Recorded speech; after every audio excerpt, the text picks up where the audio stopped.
Hello and good morning, everyone. It's day 31 of 60-day reading challenge.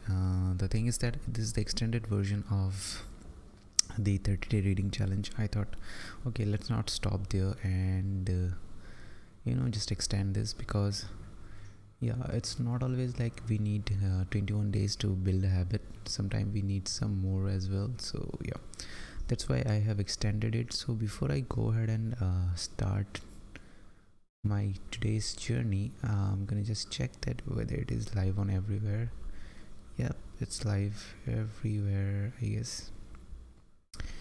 So let me just share this on my page. So this video is going live on the YouTube, Facebook, Twitch and Periscope. So Periscope is a service of Twitter, so if you don't know.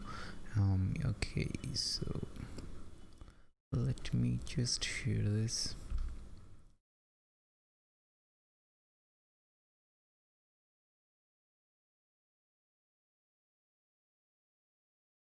Okay, so we are in. Okay, so this video is live streaming everywhere. That I thought it's really nice. So and today I'm going to read so this week we are going to read the book The Subtle Art of Not Giving a Fuck.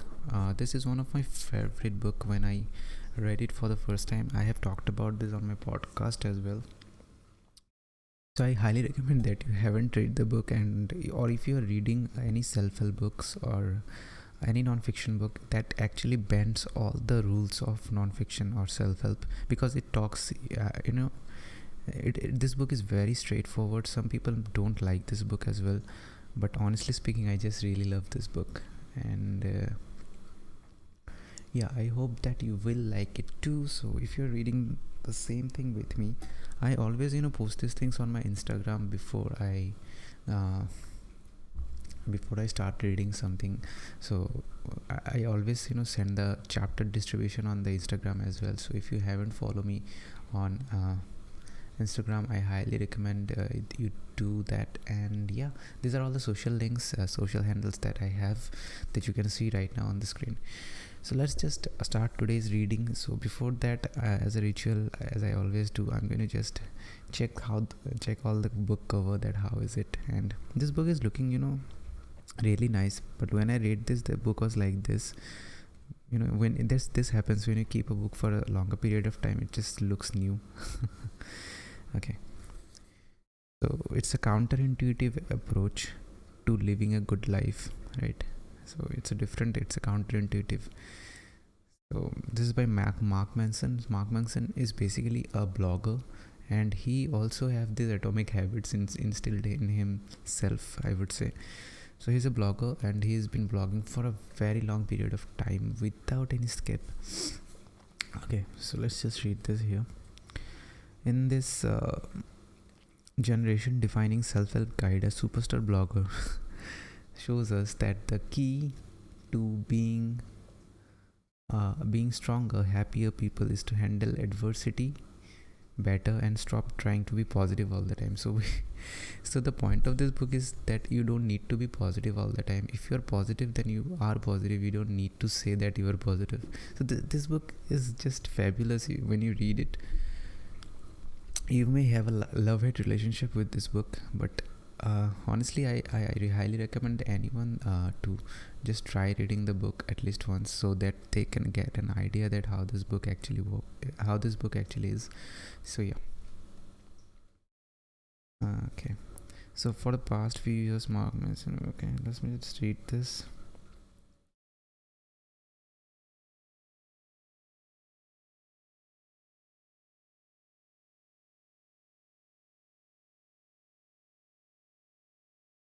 Okay, so Mark Manson advises us to get to know our limitations and accept them, right? So he actually say these things in your face, that if you have a problem, then you have a problem. You just need to accept it and go, and you go forward and do your job, right? So this book is very straightforward, as I told you, and this also say the same thing, right?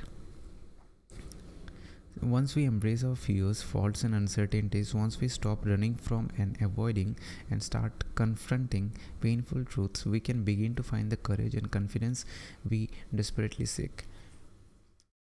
One thing I really don't want you to read this book in a time where when you are sad, or maybe something you are trying to get out of any trauma, or something like that. I highly recommend that you don't read this book at that point of time, because this book is not going to help you at this in this point. When you are in a good mood, when you are fresh, when you are feeling all right, your mood is also good, I highly recommend that you pick this book up and just read the book. Don't worry, it will not ruin your mind or anything like that. It won't ruin your mood. But do not read the book when you have a lot of problems going on in your life. I highly recommend that you don't. So otherwise you are going to feel so bad. Okay. So once we embrace our fears, faults, and uncertainties, once we stop running from and avoiding and start confronting painful truths, we can begin to find the courage and confidence we desperately seek. So as a human being, we always seek this power and the confidence that we always want. But sometimes we need to but for that we need to face the truth. We need to confront each and everything that comes in our way, right? In life we have a limited amount of fucks to give, so you must choose your fucks wisely. So yeah, you can't really give fuck to everything and everyone, right? So Manson brings a much needed grab you by the shoulders and look you in the eyes moment of real talk, filled with entertaining stories and profane, ruthless humor. This manifesto is refreshing in the face for all, so that we can start to lead more. I don't know why they put all this shit here. They could have do it here as well. Okay, he's a superstar blogger, and yeah. Actually, when I've read the book for the first time, just for this part, I was online to find this book. There is a ebook version of this, so I just found it and I read this one. Yeah, well, so it's really nice. Yeah, it does not have that smell of the new book because it's not a new book. So we're going to read the chapter 1 and chapter 2. So it's up to 40 pages that we're going to read. Yeah, so many pages, but this will be completed very fast because the line gaps are so much bigger. This is a very small, relatively small book. Even if it may look like that it's not really that much small, but it is a very small book. The gap of the line is very bigger, much bigger. The 40 pages is actually similar to like 22 pages, nothing more than that. So yeah, let's just start reading today. Chapter 1, don't try. Really? Okay, I hope the screen is visible and everything is going fine. Cool. Let's just play some music for you guys. I hope you like that. So this is the music, but I'm gonna turn it down so we don't get distracted, right? Great.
So he gave a story. I think it's just a hypothetical story. It's not really a real story.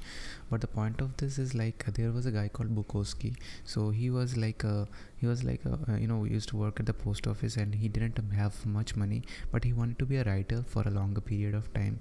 So he used to go to each and every publisher and give his and show his work, but he never used to get it. So but he was like messed up person. He used to sleep with women, each and every woman that he can find. So he was busy with like alcohol, drugs all the time. He was going to the prostitutes and gambling. So these are the guy. So it was Bukowski, right? But when he was like 50, I guess, so he got a chance. One editor actually gave him a chance ki, okay, let just give this loser a chance, so that maybe he can, his work can actually change people's lives. So that's why they published his book. But after that, the book's name was Post Office. So so after that he got all the fame, but still in the Bukowski's tombstone, there was written this thing called "Don't try," right? So we as a human being or society may feel like that, okay, if that guy or girl is doing this thing, they might be the perfect bait for the society, but it's not always like this. So people are doing really great. If we think that, okay, this guy has become surpasses all the odds and become the person that he wanted to be, that's obviously great.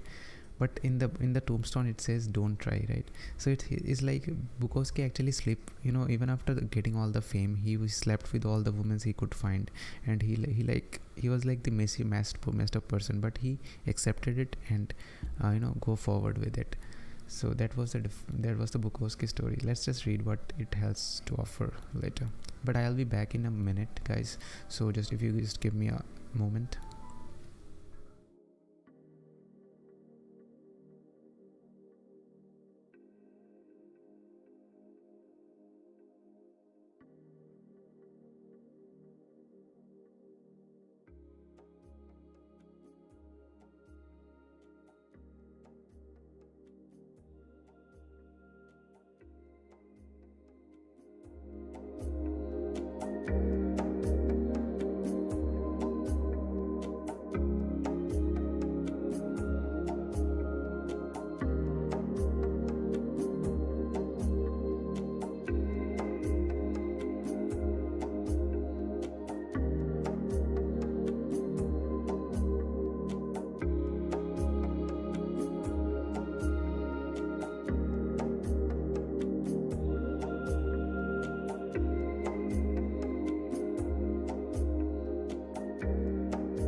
Yes, so I'm back, and let's just read. So it was Bukowski that he was this messed up person, you understood, but it was that Bukowski was not the person who overcome all the odds and do something. He accepted that he was a loser even after achieving all this thing, but he went forward and do the thing that he wanted to do, right? Okay. He still exposed himself in public and tried to sleep with every woman he could find. Fame and success did not make him a better person, nor was it by becoming a better person that he became famous and successful. So he didn't, he didn't have to become a better person to become famous and successful. So here is the thing. This line I really liked. Self-improvement and success often occur together, but that does not necessarily mean they are the same thing, right? So this line I quite like. I don't know why I didn't mark it. I'll marked this line instead. I'm going to read this line because I just really loved this line when I read this. Our culture today is obsessively focused on unrealistic positive expectations. Be happier, be healthier, be the best, better than the rest. Be smarter, faster, richer, sexier, more popular, more productive, more envied, more admired. Be perfect and amazing, and crap out 12 karat gold nuggets before breakfast each morning while kissing your selfie ready spouse and 2.5 kids goodbye. So our society expects a lot of things from us today, and we actually try to comply with this as well.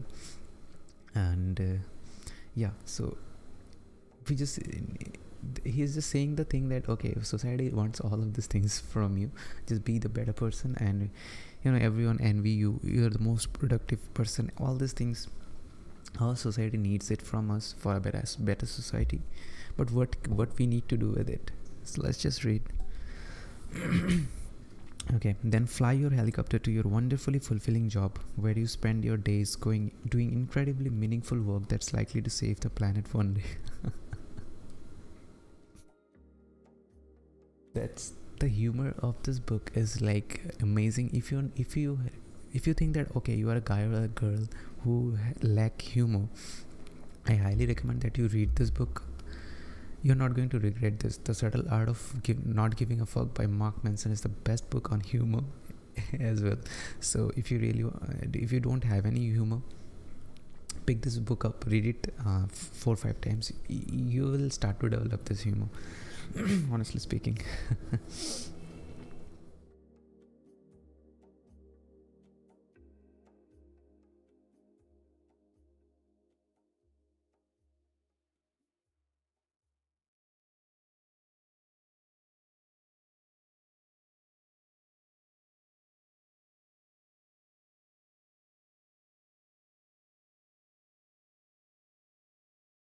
So that is the truth. As why some people who didn't like this book, I am sure that they are going to agree with some things here. Maybe the point, the way of telling was not really something that people didn't like. But here is the thing that I really liked personally. It says that all the self-help or the non-fiction book will actually show you that what you lack and what you need to improve, right? Honestly speaking, guys, there is always a always need and scope of improvement. It doesn't really matter who you are. Even Steve Jobs had there are a lot of scope of improvement. Even Bill Gates has a lot of scope of improvement. I mean, all the great personalities excuse me, guys, have this scope of improvement. But a lot of these self-help books actually try to force these things on you, that okay, you need to be that, you need to become that, and you lack all of this thing.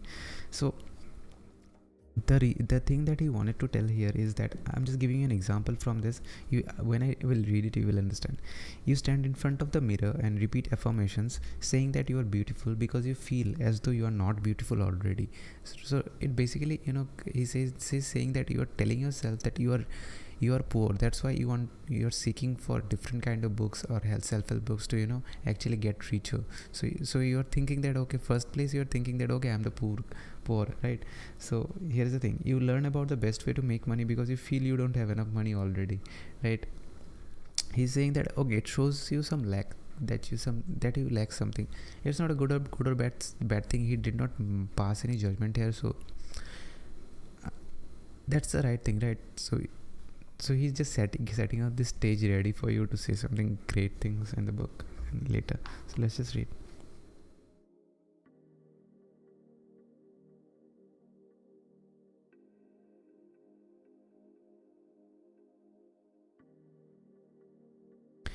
So no truly happy person feels the need to stand in front of a mirror and recite that she is happy.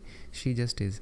So a really happy person don't really need to stand in front of the mirror and says that uh, I am happy, because I am actually. So this thing I really this is really I don't agree with my Mark Manson, because the thing is that I really believe that affirmations work, and when you say say in affirmations when you are in a good state, this really helps you in your bad state as well. So there are because in the morning I listen to the affirmations by Sandeep Maheshwari. This is in a Hindi, but excuse me, this affirmations works, and I feel so. I don't know, but this is I don't really agree with him. A confident man does not feel a need to prove that he is confident, right? So yeah, you don't need to feel or you don't need anyone's identification that you are wealthy, that you are confident, that you are rich. But affirmations is a different thing. If he's saying this, I do not agree with this line here actually. I totally disagree. So I'm gonna add disagree. So yeah.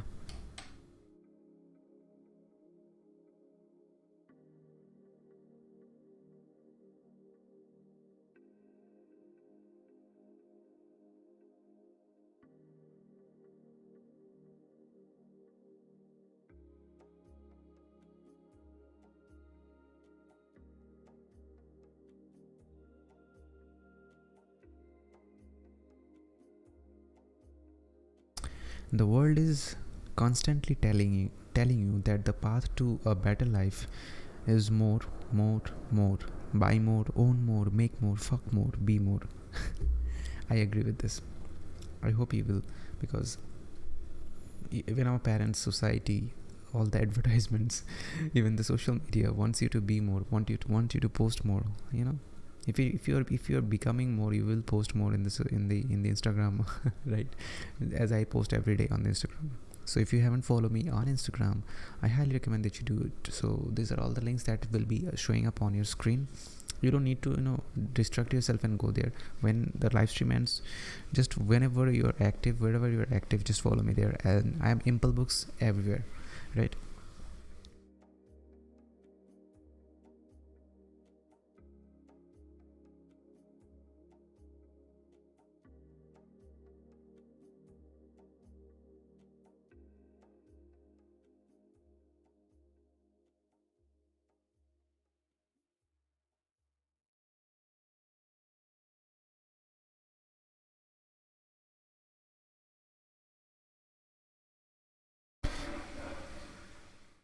The key to a good life is not giving a fuck about more.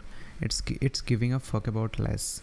Giving a fuck about only what is true and immediate and important. So he's saying that we need to focus on the immediate and important things.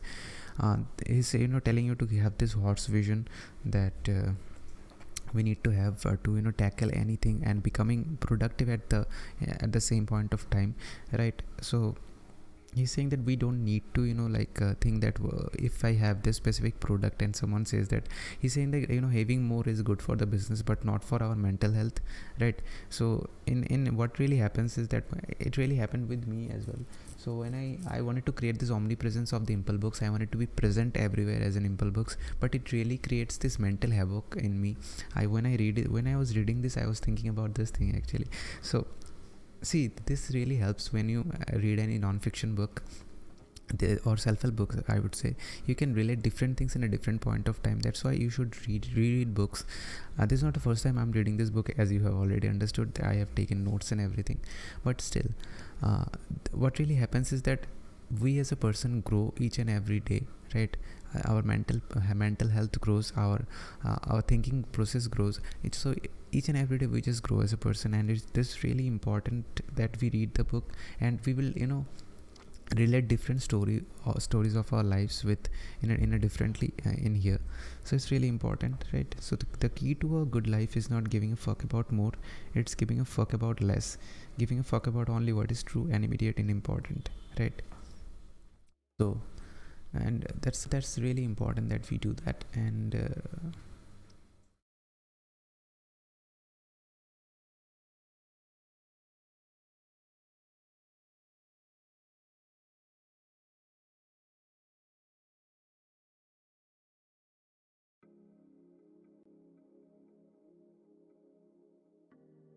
so I'm gonna take some note here, and I hope that's okay with you.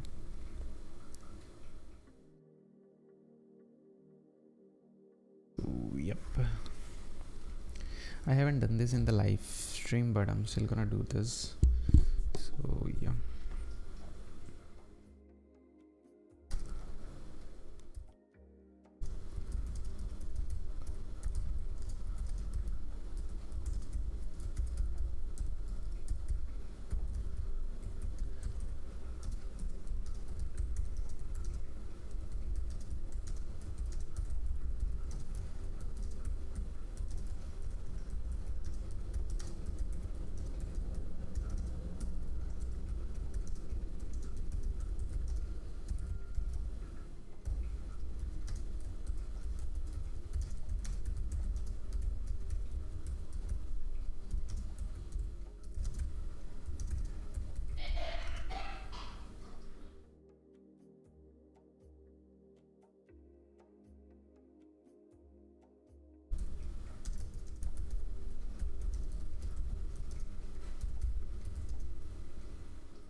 So I'm thinking that okay, because I can't really focus that much on this thing, like as a solo creator, I am just I am taking this note for myself, because when you take notes on your words, on your problem, and that really works. And if you're wondering, this book is this software is called the Obsidian, and I highly recommend that you try this.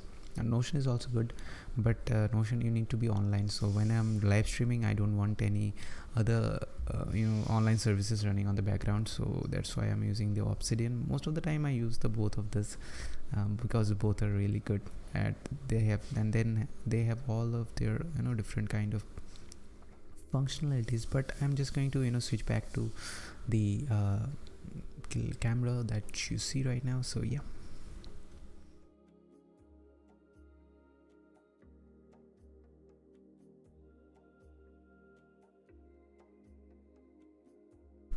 I will be back in 2 minutes, guys, so just give me a break here.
So I'm back again. Thank you so much for tuning in, and I apologize that I took a little more than 2 minutes, I guess. So yeah, let's just read, and I hope that the things are going to be great. So yeah, the feedback loop from hell. I really like this feedback loop, and you're going to understand that what is this, and I really quite like this. And yeah, so let's just read and understand what it is.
So feedback loop is like one thing is triggering another same thing.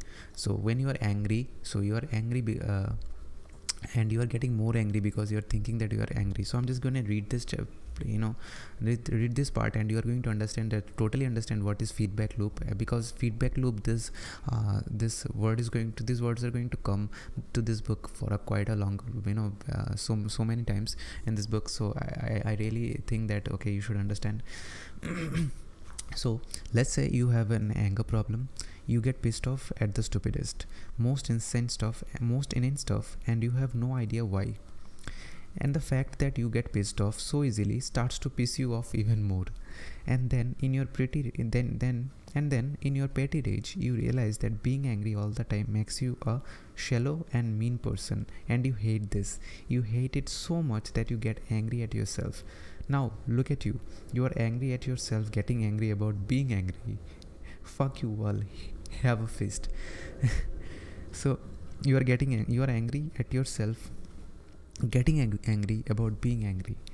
So this is feedback loop, right? One, you are getting feedback from one of your if you're doing something and it is giving you feedback, and after getting that feedback, you are doing the same thing again. So and it's stuck in a loop, right? Yep.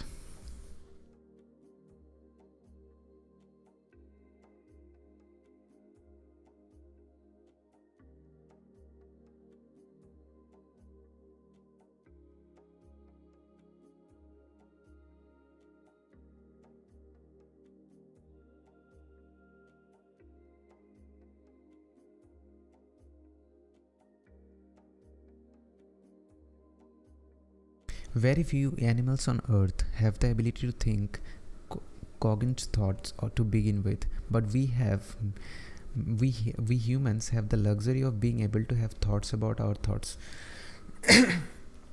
Yes, there is a very beautiful thing he said, that we as a human being can think about our thinking, right?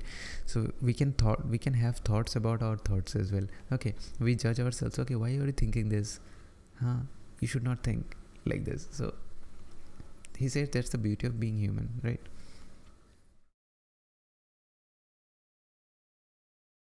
The example is he's given. If you don't understand, I can think about watching Miley Cyrus video on YouTube, and then immediately think about what a psycho I am for wanting to watch Miley Cyrus video on YouTube. So the miracle of consciousness.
We feel bad about feeling bad. We feel guilty for feeling guilty. We get angry about getting angry. We get anxious about feeling anxious. What is wrong with me? Yeah, that really happens. And I have put this, big laugh at this. But this really happens. So let me know in the comments if this actually happens to you or not.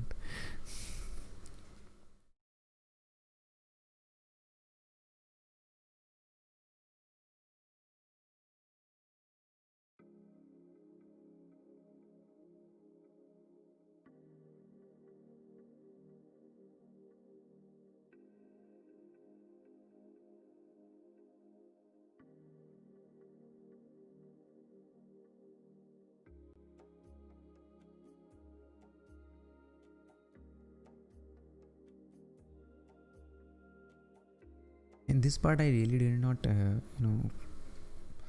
resonates with. I would say that's why I have put this question marks, thinking that whenever I will be reading this on the later time, any other time, I will come back to it. But I still don't think that really exists, because George Orwell said that the solution is always in front of our nose. It's just we need to just find it. I haven't experienced any problem solutions like this in front of my nose. Yes, there are some problems that I actually found solution like this, okay, when I was searching for in a different areas, but I found it just in front of my nose. But I don't think it really happens always. Solution does not always exist. It may exist, but it's not always in front of your nose, at least. Okay, maybe, I don't know. Let me know what you think about this. Whether solution always exists in front of your nose, I mean nearby you, like, maybe, I don't know.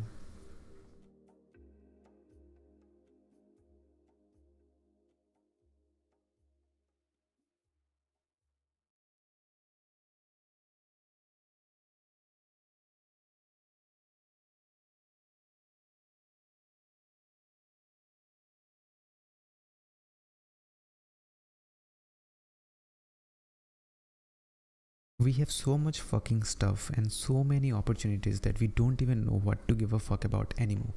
Honestly speaking, world is improving and we have a lot of things.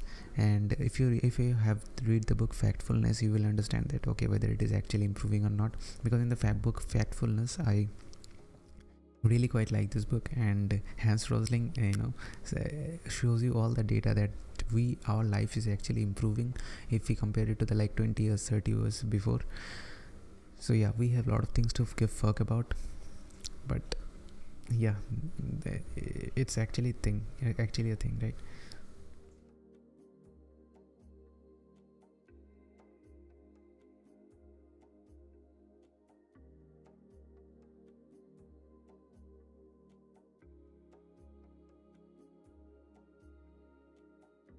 The desire for more positive experience is itself a negative experience, and paradoxically, the acceptance of one's negative experience is itself a positive experience.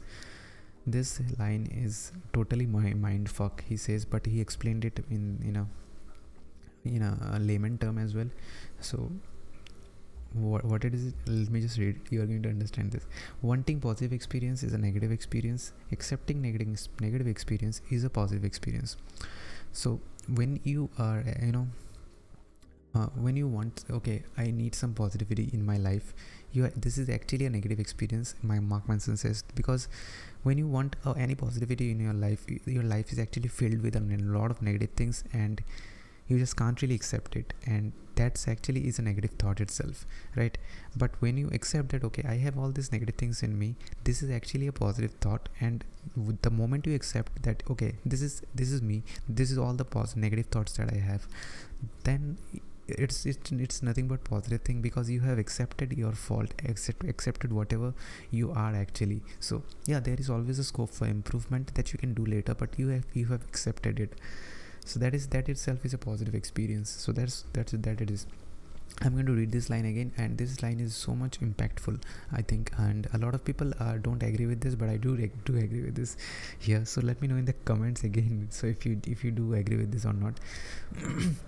the desire for more positive experience is itself a negative experience, right? If you're asking for that, okay, I need more positive experience, that is actually a negative experience, right? And paradoxically, the acceptance of one's negative experience, okay, I'm accepting my negative experience, that is I'm feeling bad, I'm feeling anxious, okay, I'm angry, I accept it. It's this kind of experience is itself a positive experience. So if you're accepting, the moment you accept it, the feeling, it's all the experience is, or the experience or feeling is not actually positive. But when you accept a negative experience, this itself is a positive experience, he's saying. So let me know that whether this mind fuck actually you understood, or if you understood that, whether this thing you agree with him or not. Just let me know in the comments.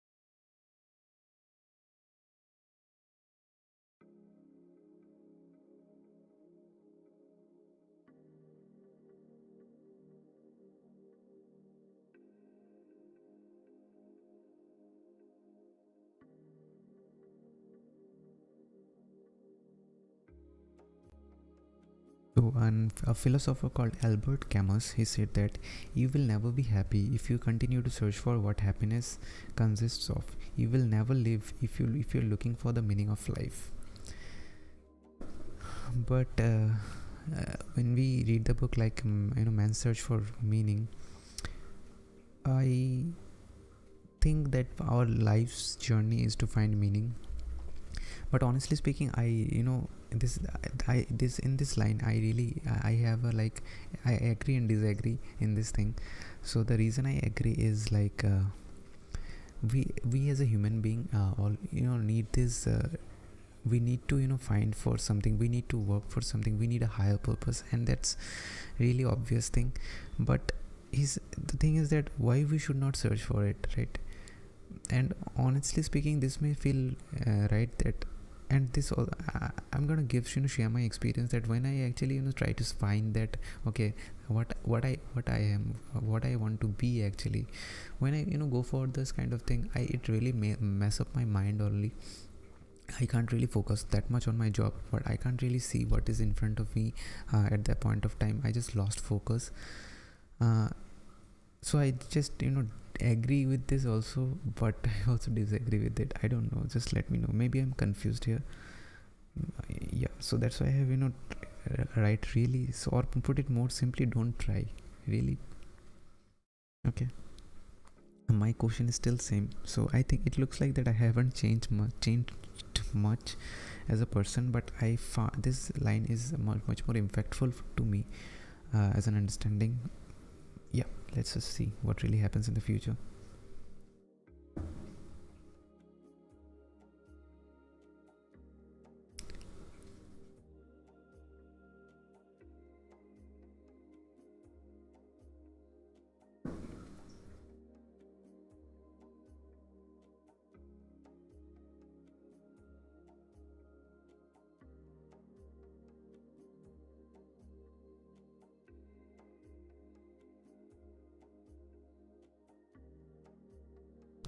Notice how sometimes when you stop giving a fuck, everything seems to fall in place. This sometimes happens with me, but again, I agree and disagree with it. When I actually don't give a fuck about a lot of things actually fall apart, or sometimes it works very well as well. So I think it's just maybe luck. So that's why I've written here is luck and hard work, maybe. I don't know.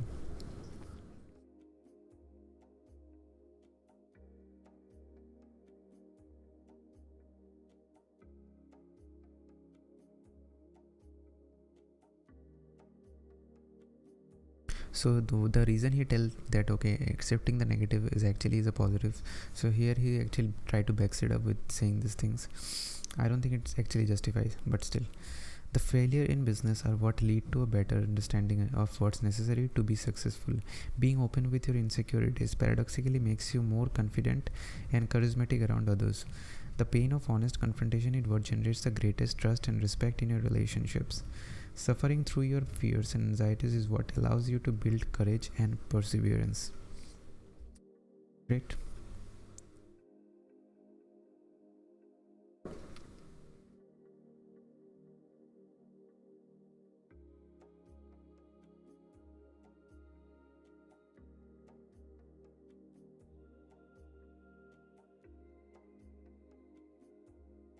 Yeah, this thing actually makes sense now.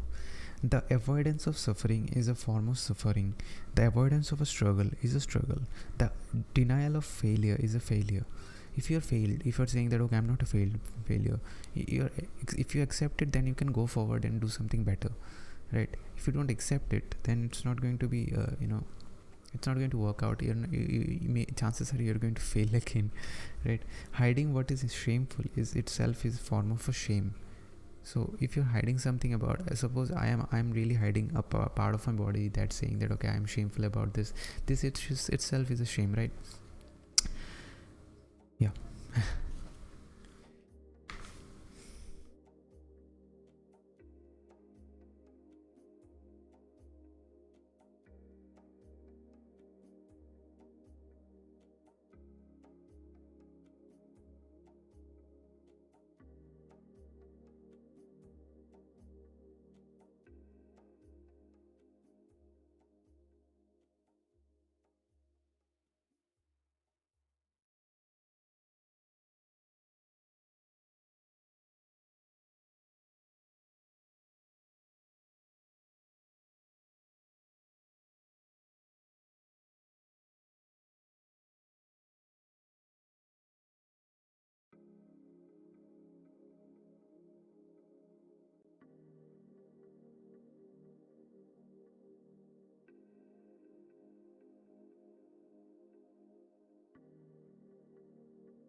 So what he actually means by not giving a fuck is like this. To not give a fuck is to stare down life's most terrifying and difficult challenges and still take action. That's the beauty. I don't know why I didn't underline this thing. To not give a fuck is to stare down life's most terrifying and difficult challenges that you have right now, maybe you are going to face in the future, and still take action. So some problems are coming on and you're not giving that much fuck to it, you're not giving fuck to it, but you're taking action to actually solve that. That's when the magic starts to happen. Yeah, I truly believe that. I agree. Mark Manson, I agree with you here. And if you don't agree, just let me know in the comments that who in which places you think that okay, that is totally bullshit. Or yeah, because when reading this book, some people have this feeling. Maybe sometime I felt this too, but I have agreed with something as well. So I really quite like this book. This challenges the thought process, right?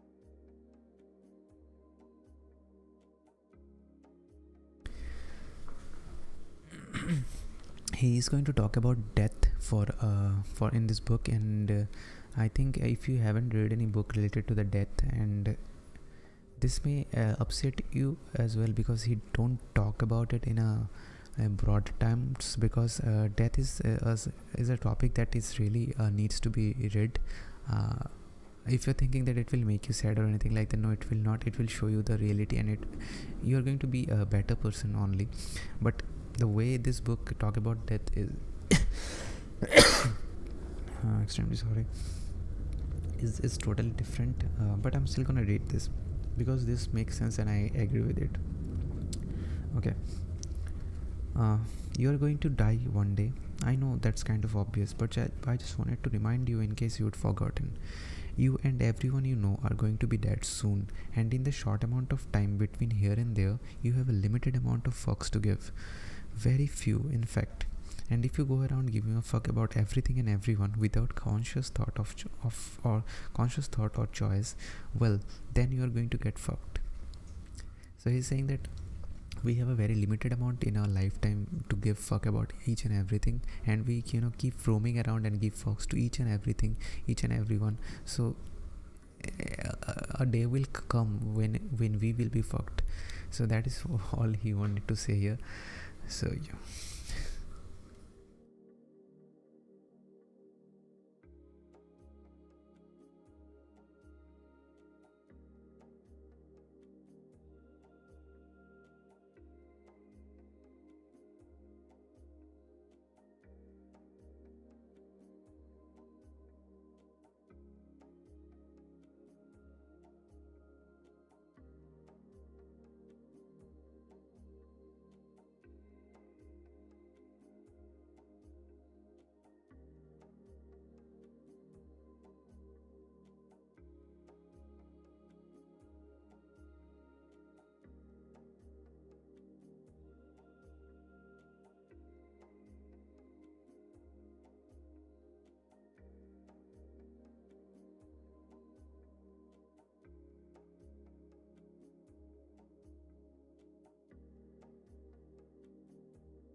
So he's not saying that not giving a fuck is like get rid of all the emotions and meaning, stop finding meaning in everything. That's actually a psychopath. He's not saying that okay, you don't need to be a psychopath, but what he means, let's just see that how to actually, what is the subtle art of not giving a fuck.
What he actually means by not giving a fuck, so this actually illustrates it very nicely. So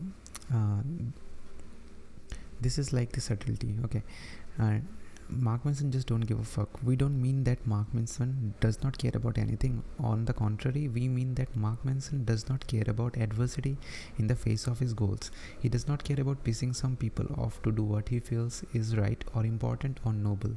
Right. So if you're thinking that okay, something is not really, some people is not really doing right, you don't give a much fuck about it and just just ruin these people's life. Okay, because they're doing the harming people. Why you're ruining? Because you don't give a fuck. This thing I really, sometimes I don't get it. Okay, does this make you a better person or something like that? I don't know. This just confuses me.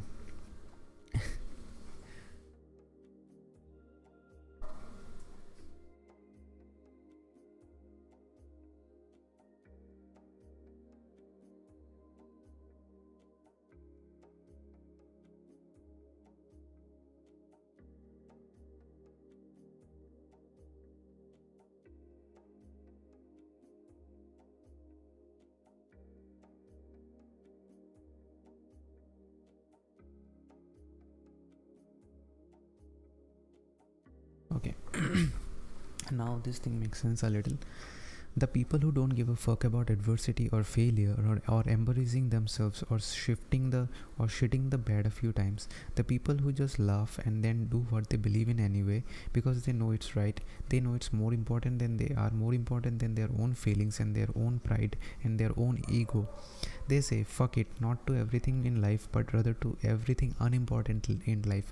So do not give a fuck to any unimportant thing is in life. That's the actually subtle art of not giving a fuck.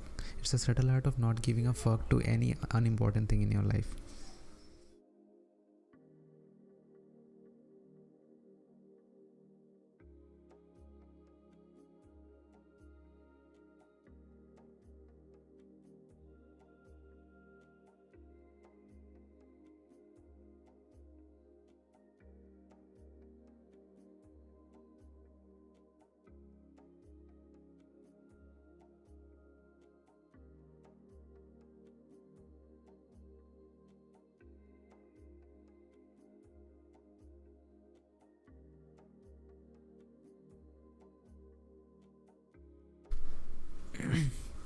Ah, this is truth.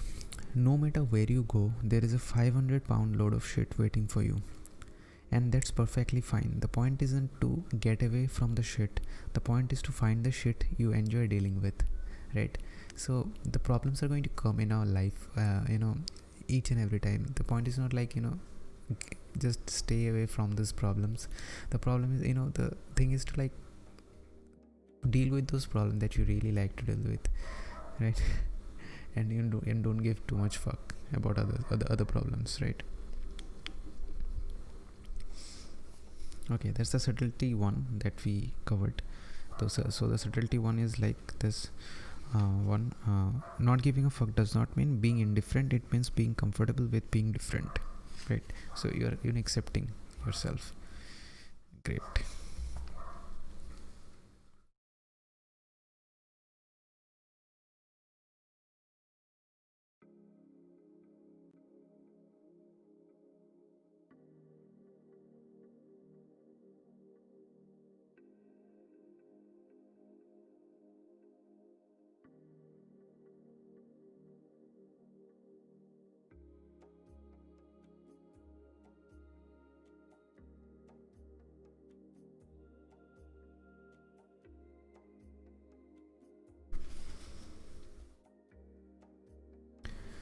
So old lady was shouting, in the store that she needs this coupon, and she was really angry. So he says that the old lady does not have anything to give fuck about, and his and her children are dickhead. She's not having sex for 30 years maybe. He's saying all the right things, but it may sound rude, but he's saying the right things. So this is the only thing she could give a fuck about, right?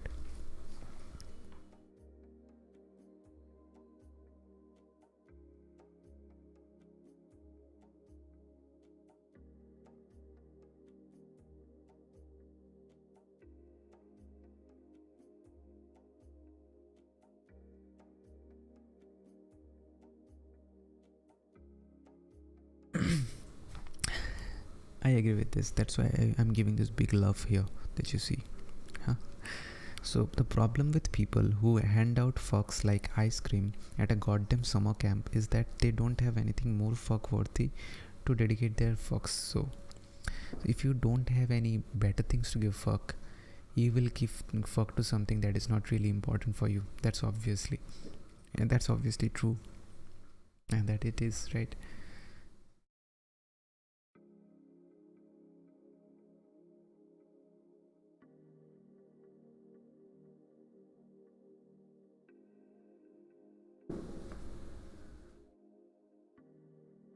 Okay, here is an example.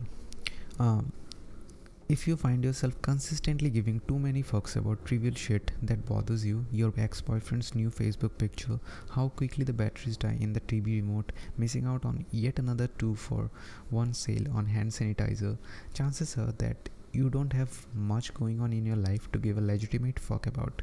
And that's your real problem, not the hand sanitizer, not the TV remote, right? Same thing again, but with a different, pinch.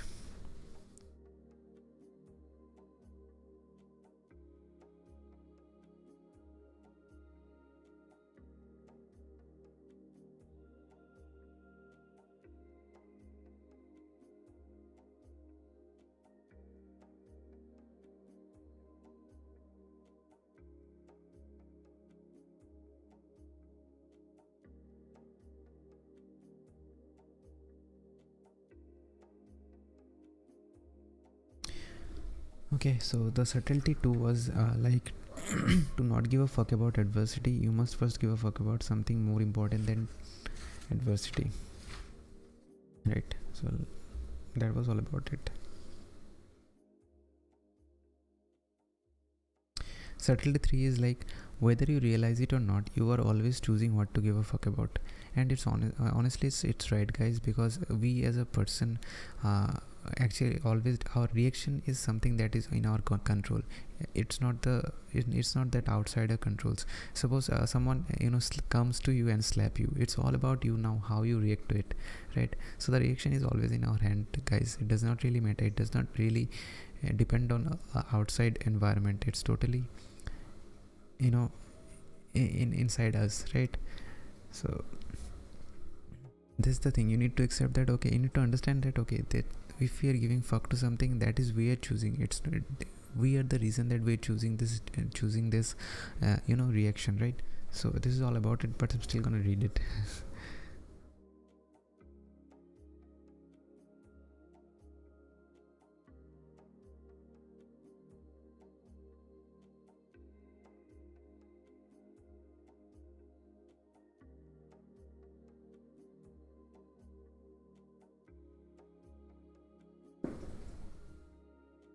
Okay, I have given so many stars to it. Let's just read it, loudly. As we get older, with the benefit of experience and having seen so much time slip by, we begin to notice that most of these sort of things have little lasting impact on our lives.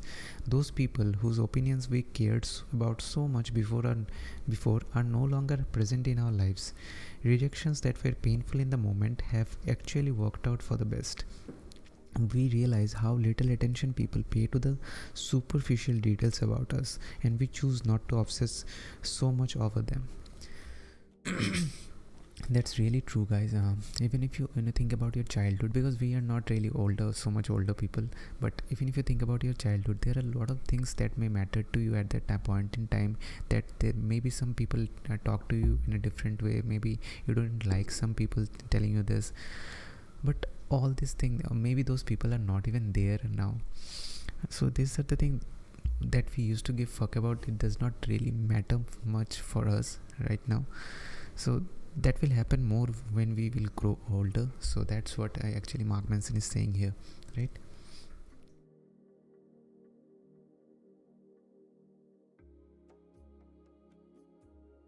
This is called maturity, actually. So maturity is what happens when one learns to only give a fuck about what's truly fuck worthy. So that is maturity. You are mature when you give fuck to something that is really important, that is you think that it is actually fuck worthy, right?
Here is a very beautiful line, and I really agree with this. When we believe that it's not okay for things to suck sometimes, then we consciously start blaming ourselves. So think about it. When we think that, okay, this can't be like this shouldn't have been happen like this, then we start blaming ourselves. That really happens today a lot. So this is what he's saying, that we need to actually accept that, okay, sometimes things may suck, and that's okay, right? And we should not blame us for each and everything, right?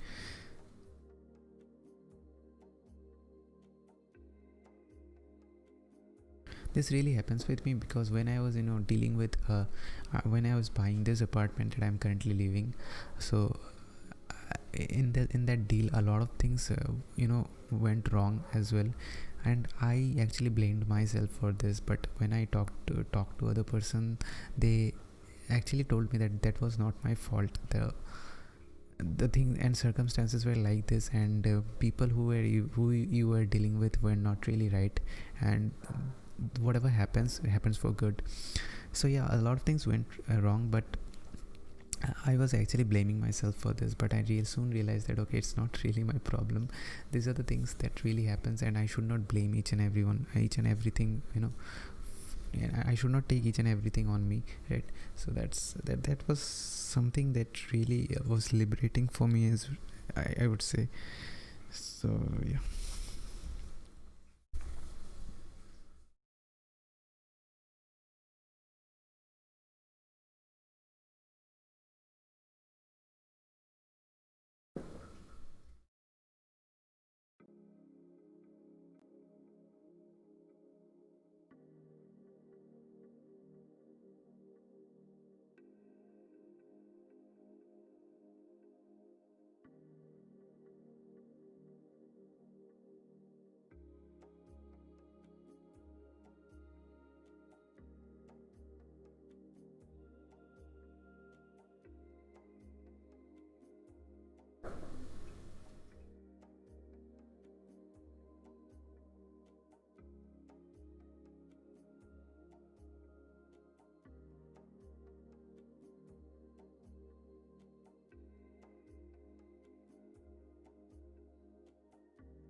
This book actually promises that we can close our eyes and trust that we can fall backwards and still be okay, like this.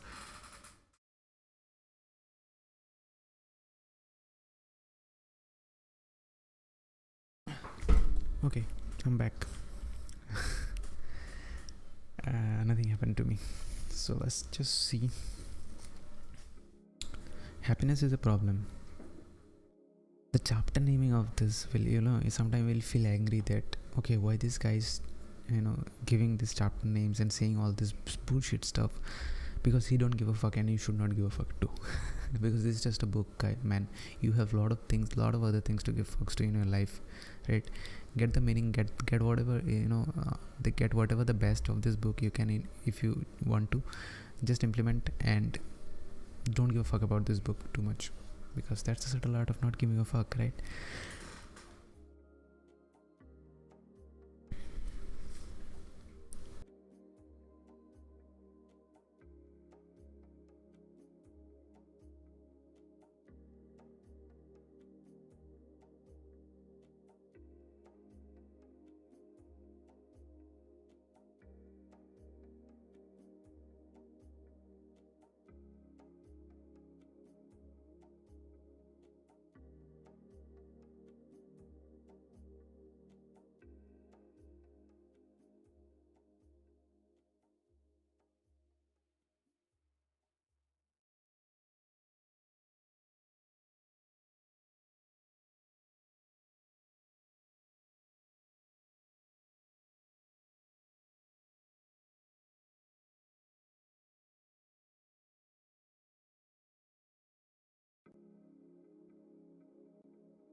So he's talking about Gautam Buddha in this.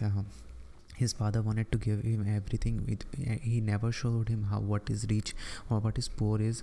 So in what suffering is. So when he went out from his palace, he saw all the people suffering, all the people, dying. So he thought that he get out of his palace, and he be like a beggar, and he was asking for food from the stranger and eating. So he was suffering, but he understood that okay, suffering is not suffering also sucks, like, but whatever was whatever was his father was doing to him was a bad idea, and his idea was also bad.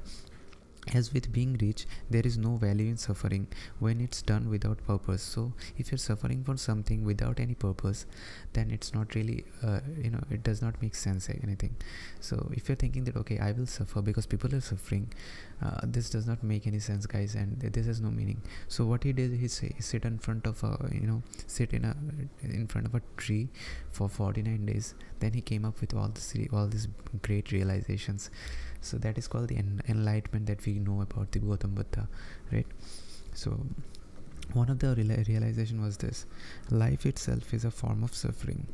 The rich suffer because of their riches, the poor suffer because of their poverty, people without a family suffer because they have no family, people with a family suffer because of their family, people who pursue worldly pleasures suffer because of their worldly pleasures. People who abstain from worldly pleasures suffer because of their abstention. This is not to say that all suffering is equal. Some suffering is certainly more painful than other suffering, but we all must suffer nonetheless. Isn't it? We all suffer at some point nonetheless. Maybe it's if we compare, in comparison, it's may less or bigger than others, but we all suffer nonetheless, right?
really like this.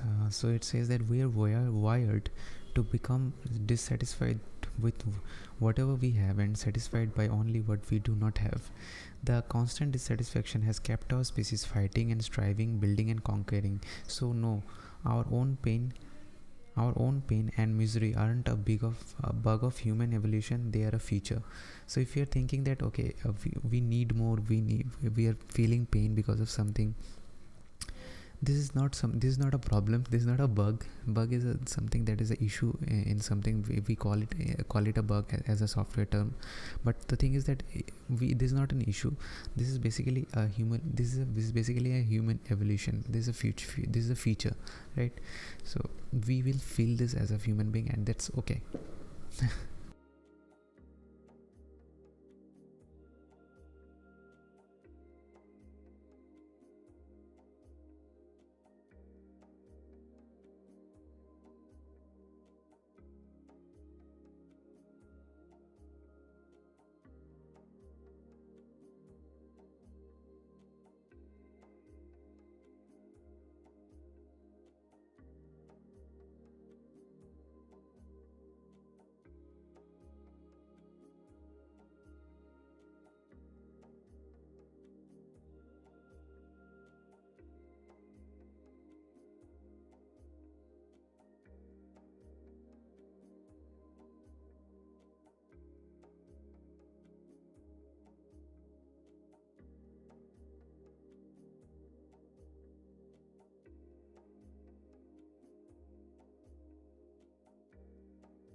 He's saying that pain is not always bad. Pain is something that is beneficial for us as well, because we can take better decisions, what to do, what not to do. That really teaches, pain really teaches us. So it's not always beneficial to avoid pain and seek pleasure, since pain can at times be life or death important to our well-being. So it's really important for our well-being as well, because if you don't experience pain, you are not going to understand that what may cause you pain and may make your life miserable as well. So it's really important that we experience the pain and we understand that okay, these are the things that really exist. This is the thing that is, this shit is real, right? So we need to understand this. Okay, pain really exists. We should not always seek for pleasures. If we are going through a pain, that does not mean okay, let the pain stays away.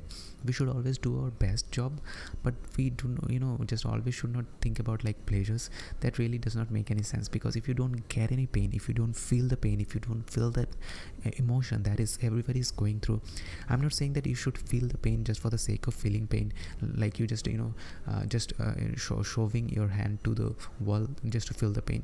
If you're feeling the pain for a purpose, if there is a purpose, that is you're going through this pain, you should not like always feel bad about it. Like it's very, that's why I told you not to read this book when you are going through any pain or when you are going through any trauma, because these are the things that you are going to understand or in a relaxed mind when you are in a good state. Like I'm in a good state right now. That's why I have chosen to read this book. Otherwise I wouldn't have dared to read this book right now, because if my consciousness is, if I'm consciously angry, or if I'm going through any mental trauma or any problem like this, or maybe something going on in my life that is not really right for me, or maybe I'm going through some pain, I wouldn't have choose this book, honestly speaking, guys.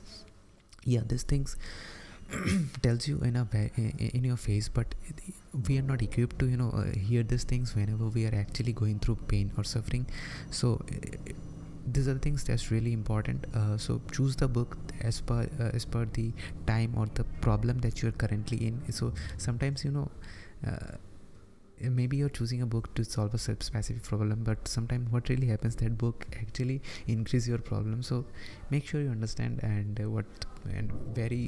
make sure that you read different kind of books when your mood is in good mind, so you can pick the good book in that time when you are not feeling well. All right, so yeah, what we are talking about pain, and we came through this book discussion again. Okay, anyway, so we will be finishing almost 15 to 20 minutes, I guess. So yeah, let's just read.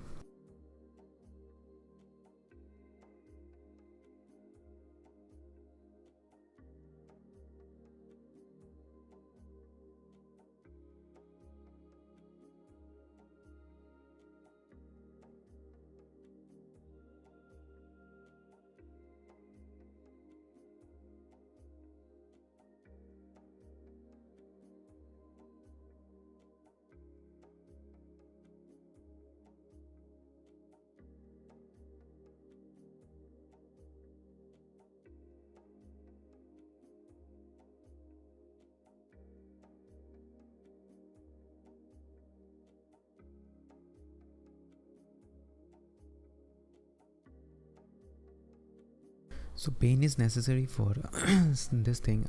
So he has given an example like emotional pain. Our body don't really can't differentiate between emotional and physical pain. So when his Mark Manson's girlfriend cheated on him, the experience that he had, like I speak, was getting through his heart, in the center of his heart, and that was the feeling of him when he actually found out that his girlfriend is cheating on him. So he said that we don't understand much of the difference between the physical and the emotional pain, and he says that emotional pain of rejection or failure teaches us how to avoid making the same mistakes again in the future. So that was really important. That's really important, that we experience pain as well, not just we don't need to force pain, but to experience this as well. So that's really important.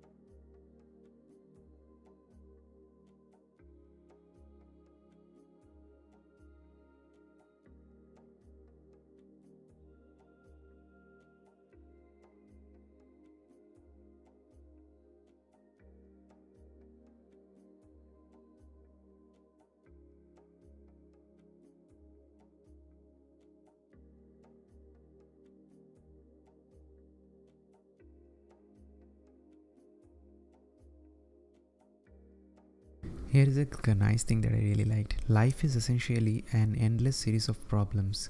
The solution to one problem is merely the creation of the next one. When we solve another problem, when we, you might have noticed that when we solve one problem in our life, another problem again comes in our life, and that's really happens because our life is full of problems, and that is the fun of being living, right? That's what makes us feel that we are human, we are actually living. If we are solving problem and we are actually improving as well, we are not seeking any attention or understanding that we are actually improving or not. We are actually working towards it and taking action to be an improved person, right?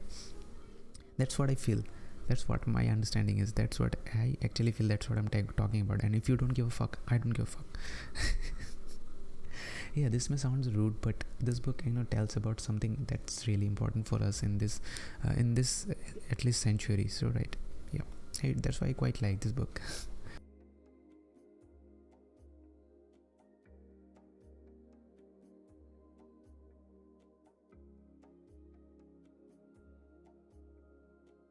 Here's a beautiful thing. Don't hope for a life without problems. There is no such thing. Instead, hope for a life full of good problems. So hope for a life where you have good problems, not no problems. So problems are going to be always come. If you have a good problem, you will be solving them. The more problem you solve, the better you are. So you might have heard people like whenever we solve any math problem, they tell, okay, if the more problem we solve, the better it is. I don't know why the camera is turned off suddenly. Let me just check it. So let me just check this. I will be back in yeah, it's on. I don't know what really happened to this. Yeah, this is fine. Okay, I hope you can see the screen, right? Okay, so yeah, what I was saying, yeah, let's just read. I was not saying something interesting, am I? No, I did not forget. Anyways, the more problem we solve, if the problems are better, whenever we doing something maths or anything like that, people may say that solve more problems. The more problems you solve, the better you are at maths.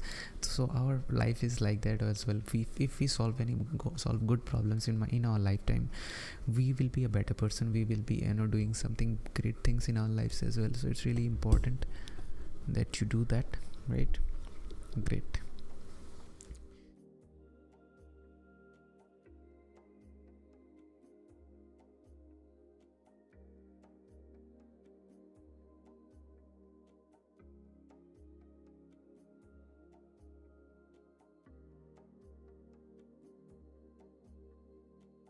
Here is a nice thing that I like. Problems are a constant in life. When you solve your health problem by buying a gym membership, you create new problems like having to get up early to get to the gym on time, sweating like a math head for 30 minutes on an elliptical, and then getting showered and changed for work so you don't stink up the whole office, right? So one problem is create one solution of problem create another problem, right? When you solve your problem of not spending enough time with your partner by designating Wednesday night date night, you generate a new problem, such as figuring out what to do every Wednesday that you both won't hate, making sure you have enough money for nice dinners, rediscovering the chemistry and spark you to feel you have lost, and unraveling the logistics of fucking in a small bathtub filled with too many bubbles.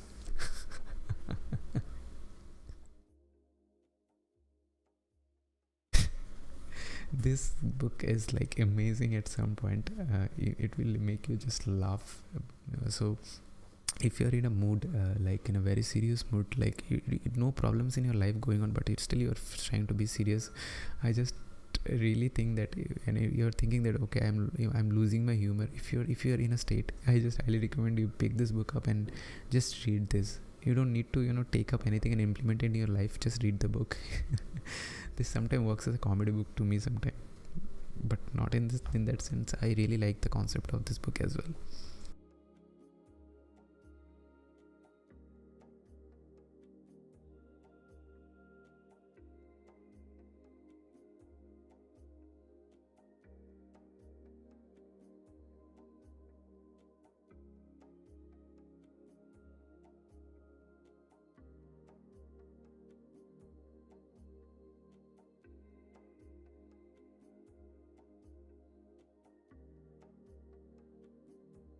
When I'm reading this book, I'm feeling that I underlined the book more than I needed, uh, because I when I first read the book, it was like my fourth or fifth book in my life, I guess, when I read this book. Maybe it's not fourth or fifth, maybe eighth book around. So the book reading was really experience. It was really new for me, so I was liking each and every aspect of this book. But yeah, but I think I did underline more than that I really needed to. Does this thing happen to you ever? Just let me know in the comments, because I don't know, this really happens with me.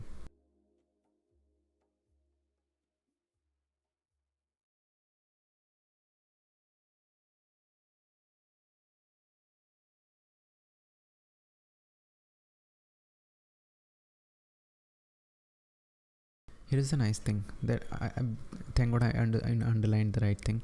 Happiness is a constant work in progress, because solving problems is a constant work in progress, right? So it's not like that happiness is like, okay, if we do this we get the happiness, if we do X we are happy, if we do Y, if we can't do Y we are not happy. It's not like that. It's a constant work in progress.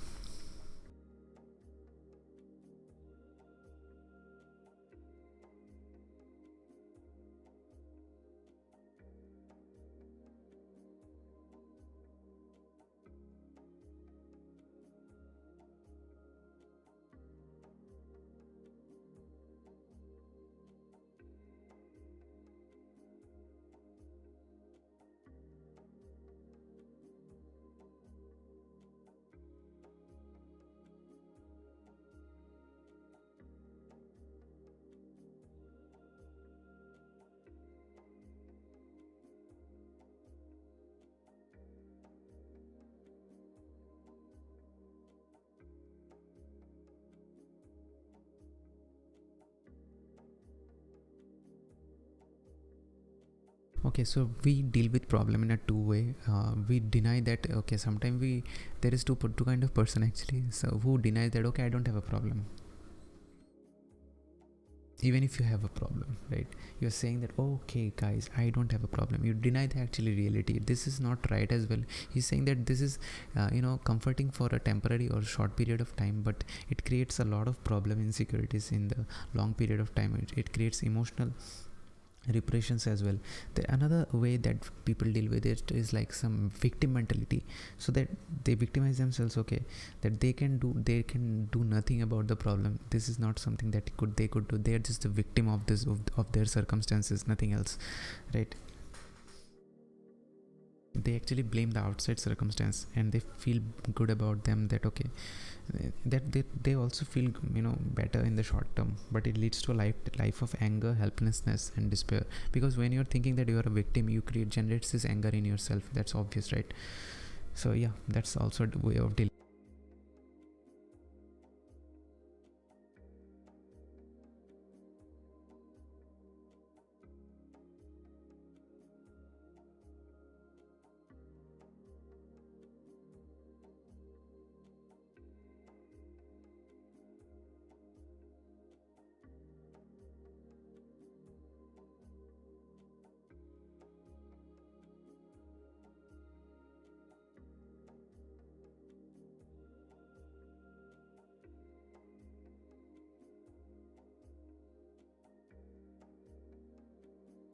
Nobody who is actually happy has to stand in front of a mirror and tell himself that he is happy.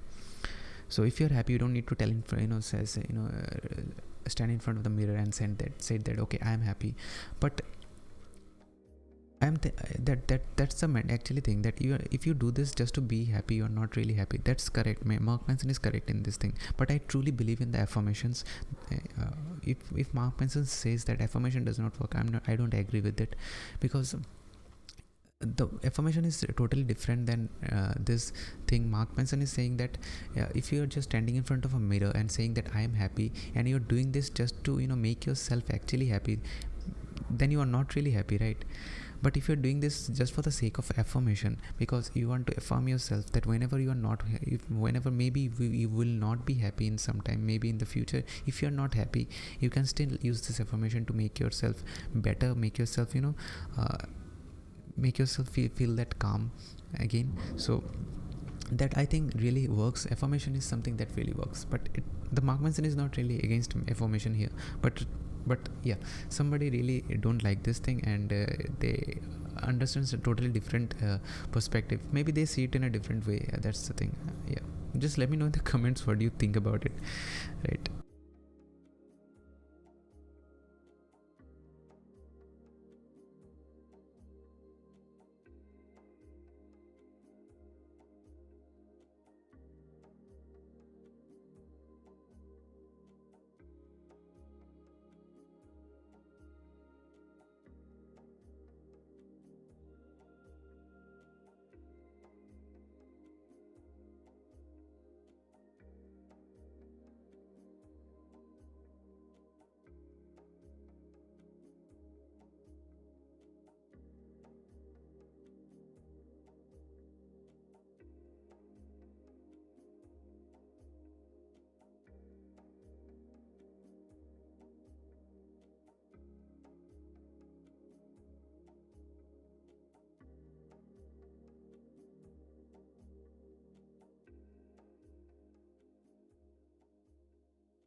Negative emotions are a call to action. When you feel them, it's because you are supposed to do something. Positive emotions, on the other hand, are rewards for taking the proper action. When you feel them, life seems simple and there is nothing else to do but enjoy it. Then, like everything else, the positive emotions go away because more problems inevitably emerge. Problems are inevitable, they are going to come. Enjoy the positive moment, reflect on it, understand if you have any negative problem, accept it. Okay, what I'm doing, I should be reading.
There is a term called hedonic treadmill, and I quite believe this as well. The idea that we are always working hard to change our life situation, but we actually never feel very different.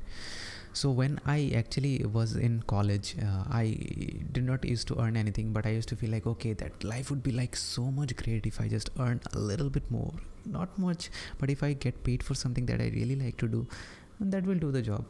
But after 1 year, I got I was doing internships, then job, but I still felt that okay, I need some more money, because if I get more money, I will be able to buy gadgets, I will be able to buy good gadgets for my YouTube videos, and the things, I can buy new laptop maybe, then the things will be better. But all these things eventually happen, even if I bought an apartment as well, but things did not change much. I still feel the same urge or thinking that okay, I feel that okay, the same the person that I was before at that time in college, wanting the same thing, I just want the same thing now as well. I don't think that anything much changes, right? So we all have this kind of things. This is something called a hedonic adaptation as well. I don't know why he called it hedonic treadmill, but I don't know. Anyways, so this is the hedonic treadmill, I'm just calling it from here.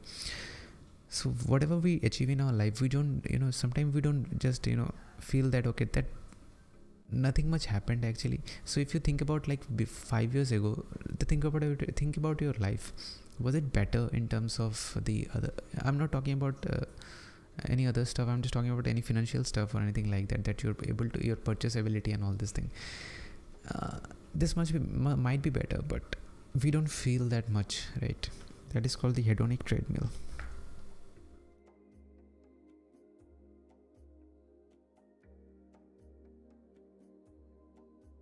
Because problems are recursive and unavoidable. The person you marry is the person you fight with. The house you buy is the house you repair. The dream job you take is the job you stress over.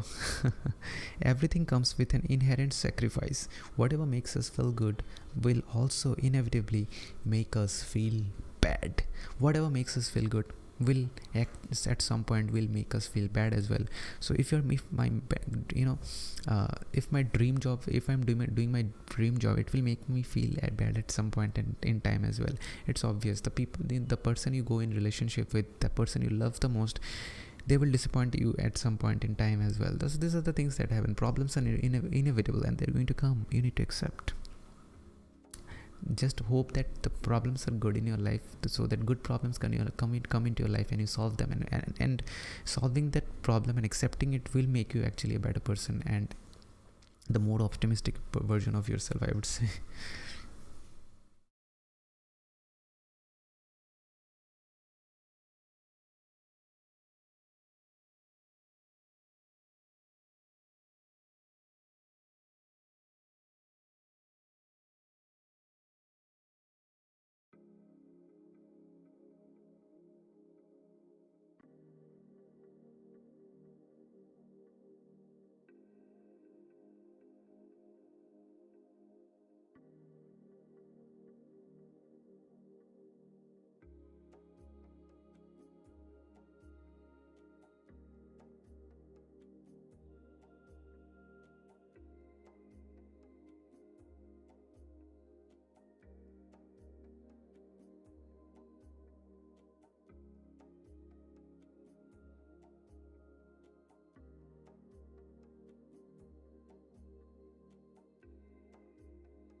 there is this amazing thing. He says that happiness requires struggle. It grows from problems. Joy does not sprout out of the ground like daisies and rainbows.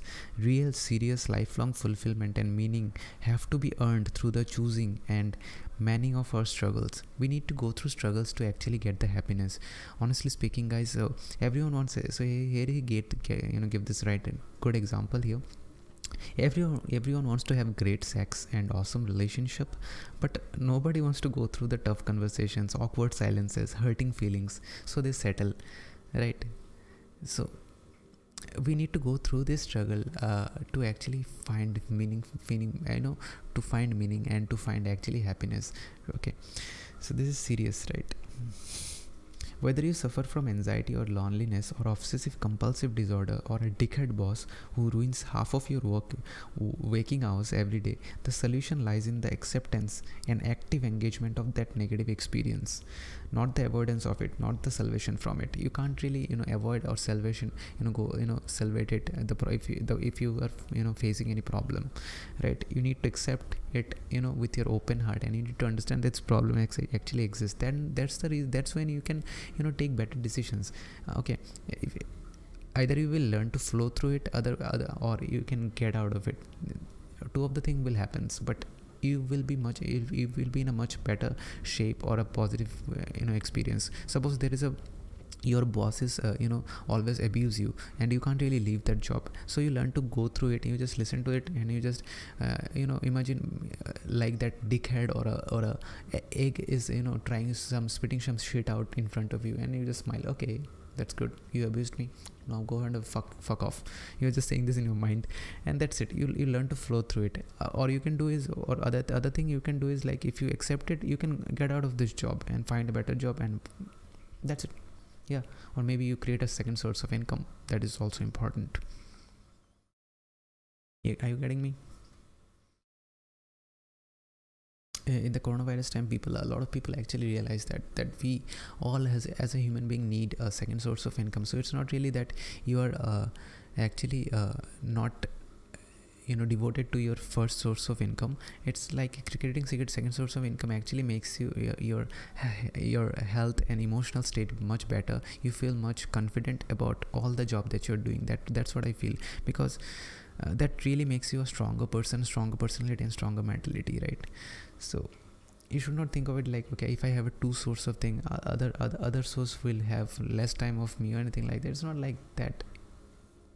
If you enjoy doing something, you can do this. Anyways,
you need to love the process as well as the result, more than the result, right? Mark Manson wanted to be a guitarist, but he could not, because he wanted to be that, feel that popularity and all this, playing guitar on this stage, but he did not want it to be go through the process of the pain that a musician may need to go through, all the packing and unpacking stuff, buying all that guitar stuff, buying all that gears and all that thing. He did not want it to go through all this thing, because he was fascinated by the result only. So it's really important that you enjoy the process. So suppose I just wanted to live stream for the sake of live streaming, that won't work. I need to really enjoy the process of reading the book. I really enjoy this process, not the result. I'm not thinking that how many people are viewing this video. I'm sure that 0 people are viewing this video. Maybe in future, maybe someone watch, but I'm sure that nobody's watching this video. But I'm talking with so much enthusiasm, because I really like reading the book, and I'm sharing my experience. I quite like this, and it's been almost 2 hours. Okay, I need to finish this book.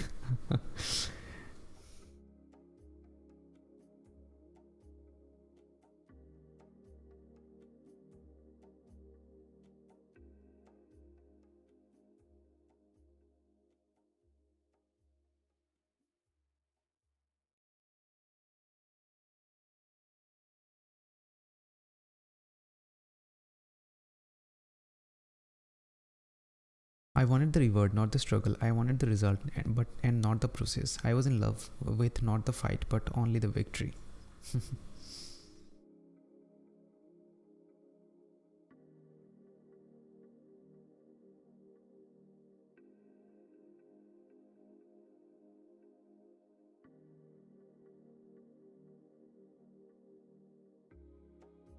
Our struggles determines our successes. Our problems birth our happiness, along with slightly better, slightly upgraded problems. See, it's a never-ending upward spiral, and if you think at any point you are allowed to stop climbing, I am afraid you are missing the point, because the joy is in the climb itself. So if you're thinking that, okay, I'm climbing, whenever I will climb in the mountain, okay, I'm done with this. It's not like that. The process, you should enjoy the process. You should enjoy the climbing, right? Okay, so that's really important. So the 3 things that I really liked from today is, like, we should give a fuck to something that is really important, and we should really keep aside unimportant things in our life. Okay, and we need to accept things as it is. If we are feeling something bad if we are feeling something negative, if we accept it, that itself is a positive thing. And another thing is that happiness is all about struggle. We need to go through the struggle to find actually happiness. We don't need to add unnecessary struggle to in our life, to say that, okay, if we add this unnecessary struggle, we will be happy. It's not like that. But if you need to go through some processes, and you need to really enjoy the process and struggles to actually be happy. So suppose you want a good body, you need to go through the process of, like, going to the gym, sweating all over, and having this heart is pumping up, and you need to enjoy this process, right? Your goal should not be like that. Maybe you should have a goal, but the thing is that you should enjoy the process, right? So yeah, that's all about today. That was the 3 takeaways that I really liked, and it was almost 2 hours. I took breaks for like 2-3 minutes. But yeah, I hope you enjoyed the book, and I really enjoyed this book called The Subtle Art of Not Giving a Fuck. And if you still enjoy this, let me just make frame look pretty. I don't know how much I can make it look pretty. I can't really do this kind of things, honestly speaking, guys. I am just working myself. There's a work in progress. So yeah, thank you so much for tuning in, and if you have any suggestions to me, you can just give me any suggestions if you want. And I will just follow me on Instagram if you can, because I post a lot of things there, and subscribe my YouTube channel that you see currently right now on the screen. And Instagram, I started doing some carousels as well, where you get all the values in a single swipe. Just keep swiping and you will get great values. That I do in the Instagram. And the Twitter, I post my favorite quotes from the book. Maybe I'm reading this book, I will post something from there as well. And on the Facebook, I dump each and everything that I can. So maybe sometime memes as well. So yeah, go ahead and follow me whenever you are active. You don't need to just go everywhere and follow me. If you want to do, that's a good thing, but you don't need to. Wherever you are active, just follow me. Thank you so much, and have a good day.